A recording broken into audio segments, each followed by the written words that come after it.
Hey friends, welcome back to Guitar Better. I'm Jeremy, and if you've made it this far in the series, cue the applause. Woo! But really though, let's get right on to it. So we are going to cover, we're still working on G major, right?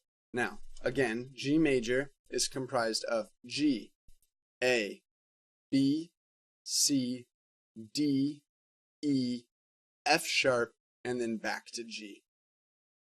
So we are going to look at G major in the first position. So we're going to learn our first scale. Who's excited? Yeah, that's what I thought. Anyway, so G major, first position scale. We're going to start in the link.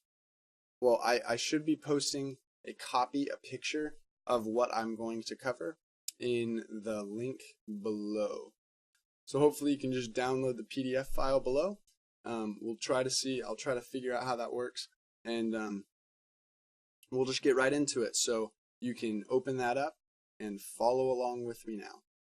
So we're gonna play our third finger on the third fret of the sixth string, and that's gonna be a G. So we're gonna play it. Okay, after G comes A. So your A is going to be your open fifth string. Okay, now we're going to take our second finger and play the second fret of the fifth string, which is going to be B. Now we're going to take our third finger and play the third fret of the fifth string, C, open D, fourth string. Now your second finger. So your second finger is gonna be an E. Now, this is where it gets tricky. You're gonna take that pinky and still on the fourth string, you're gonna play the fourth fret to play that F sharp. So it's gonna be open D, second finger on the E, and then F sharp. So a little bit of a reach. What might help you here is if you leave your second finger on the fret, and then you can just kind of put the pinky down. What this does is it kind of gives your pinky a reference. If I were to play the E and then take it off and try to play it with my pinky, I can kind of lose frame of reference with my hand and with my mind. So then I play the E to F sharp. Now I'm going to play the open G string, which is your third string. Then we're going to play an A with our second finger. Open B, second string. C, first finger, first fret. Okay, D with your third finger on the third fret, second string. Now we're going to play an E on the open E, so first string. Take our second finger and play on the second fret of the first string. It's going to be our F sharp. And then our third finger, and we're going to play the G on the third string, first finger. Third fret, first string, third finger. Now, again, like I said, please feel free to use the paper that I've provided to follow along. A clarification on the paper and something in general. When we're playing these first position scales, we're going to use a finger per fret. Now what that means is when I play something on the first fret, I'm going to use my first finger. Okay, so I'll just do this for now. When I'm going to play something on the second fret, I'm going to use my second finger. When I play something on the third fret, I'm going to use my third finger. And when I play something on the fourth fret, I'm going to use my fourth finger. So I've got all of my fingers set out on these frets, and you'll notice that all of the fingering and the strings and everything that I've given you, your fingers just play it down. Okay? So just play it down. It's very important when you're first learning these scales that you keep each finger on its own individual fret, playing each note with that, just to get everything in your mind. Now, when you play and you're playing stuff and you're just playing music, it's a little bit different. There's a huge difference between playing music and practicing music. When we practice something, we're doing things not necessarily for the same idea of playing. So we're training our mind and our muscles and muscle memory and all of that. But when we play music, sometimes things just happen. I'm not going to be as rigid in keeping a tempo if I were to play a solo as if I was going to practice a scale, right? A scale and a solo are not the same thing. So an example of that would be if I were to play through this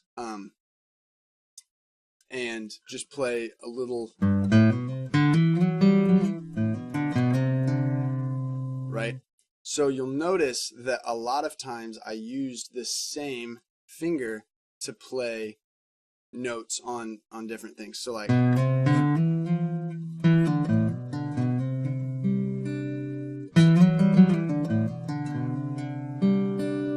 right? So what I did there, I just played one string and I slid. I used a slide technique just in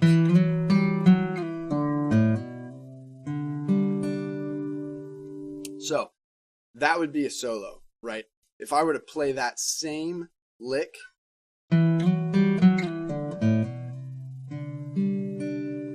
using the scale, it would sound much different. It would be more like this.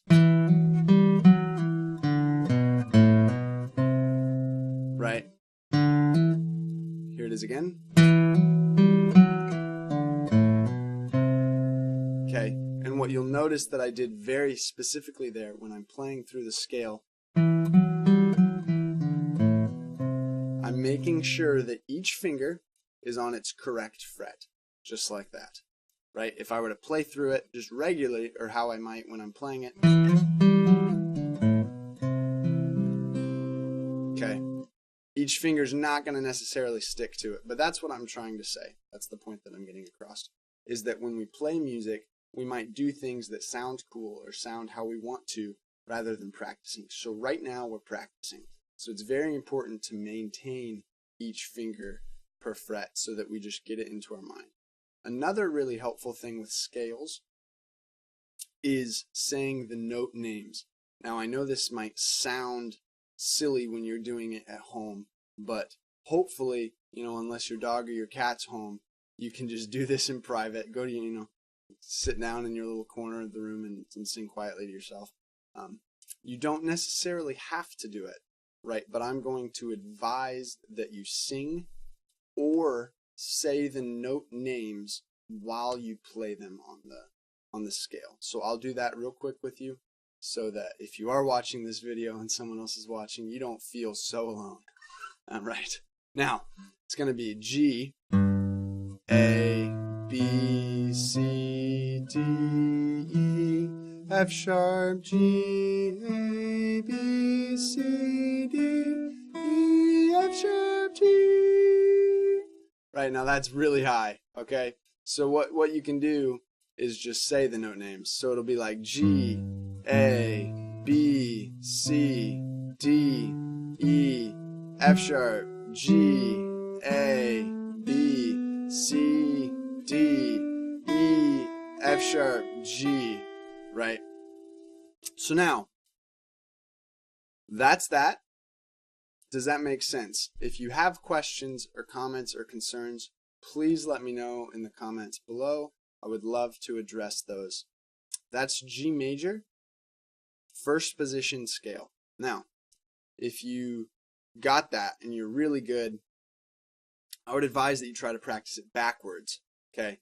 It's much more difficult if you practice it backwards. What that'll be like is G, F sharp, E, D, C, B, A, G, F sharp, E, D, C, B, A, G. Okay, much more difficult. Trust me, I almost flipped up the whole notes and the everything. Something else that you can do is set a metronome. I've got a free metronome on my phone that I will just open up. I'm sure you can find them online, anywhere or whatnot. I used to just find one on the internet, but then I downloaded an app finally on my smartphone. Open it up, set it to a tempo, click play, and play right along to it. It's really annoying, really frustrating, but it does help. It does work. So to make sure that you play consistently and on beats, right? Because otherwise you'll fluctuate a lot and things won't be consistent. And when we practice, we want good consistency throughout our practice. So, faster.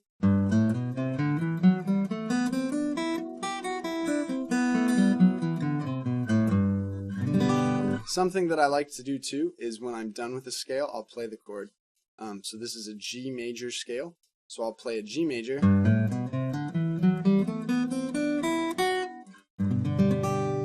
Okay.